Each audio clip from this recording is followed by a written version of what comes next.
Hey friends, subscribe Nicology and press the bell icon for new videos.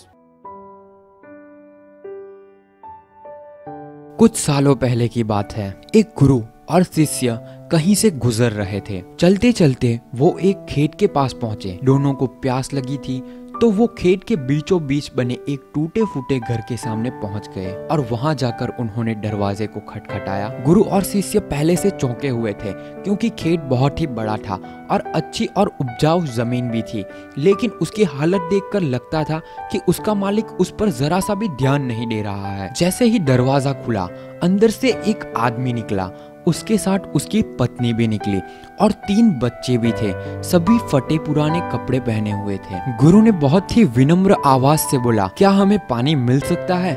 आदमी ने गुरु को पानी दिया और पानी पीते पीते गुरुजी बोले, मैं देख रहा हूँ कि आपका खेत इतना बड़ा है पर इसमें कोई फसल नहीं बोई गई है। आखिर आप लोग अपना गुजारा कैसे चलाते हैं? आदमी बोला, हमारे पास एक भैंस है, वो काफी अच्छा दूध देती है। दूध बेचकर कुछ पैसे हमें मिल जाते हैं और बचे हुए दूध का हम सेवन करते हैं और हमारा गुजारा ऐसे ही चलता रहता है। शाम होने आई थी और काफी देर भी हो गई थी।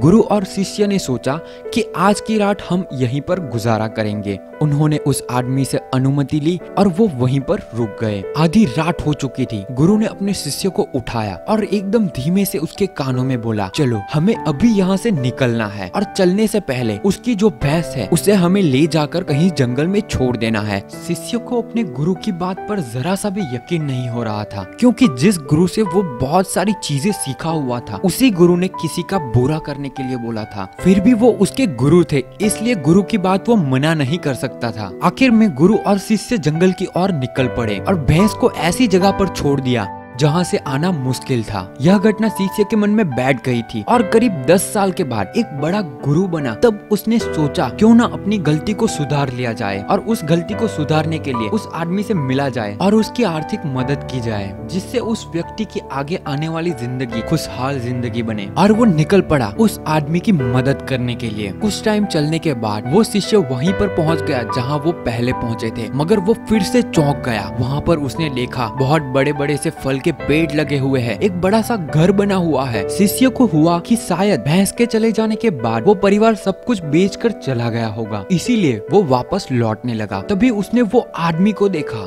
शिष्य बोला, शायद आप मुझे नहीं पहचानते, लेकिन मैं आपको सालों पहले मिला था। उस आदमी ने मायूसी से बोला, हाँ, कैसे भूल सकता हूँ उस दिन को। आप लोग तो बिना बताए ही चले गए, पर उसी दिन ना जाने क्या हुआ और जो मेरी भैंस थी वो कहीं चली गई और आज तक नहीं लौटी। कुछ दिनों तक तो मुझे समझ ही नहीं आया कि क्या करना चाहिए और मैं क्या कर पाऊंगा, पर जीने के लिए मुझे कुछ ना कुछ तो करना ही था। तो लकड़ियां काट कर बेचने का मैंने काम शुरू किया और उससे कुछ पैसे मैंने इकट्ठा किए और जो भी मेरे पास पैसे थे उससे मैंने अपने खेतों में फसल उगाई। आखिर में मुझे अपनी मेहनत का फल मिला। फसल बहुत ही अच्छी निकली। बेचने पर जो पैसे मिले उससे मैंने फलों के बगीचे लगवा दिए। ये काम बहुत ही अच्छा चल पड़ा और इस समय आसपास के 1000 गाँव में सबसे बड़ा फल का व्यापारी मैं हूँ। सचमुच ये सब कुछ ना होता अगर वो भैंस नहीं चली गई होती, क्योंकि उसी के कारण मैं लाचार था और उसी के कारण मैं और कोई काम नहीं करना चाहता था। उसके जाने से मैंने तुरंत नए रास्ते निकाले जिससे मैं पैसे कमा सकता था और आज मैं एक बहुत ही बड़ा व्यापारी बन चुका हूँ। शिष्य बोले, लेकिन ये काम तो आप पहले भी कर सकते थे। आदमी बोला,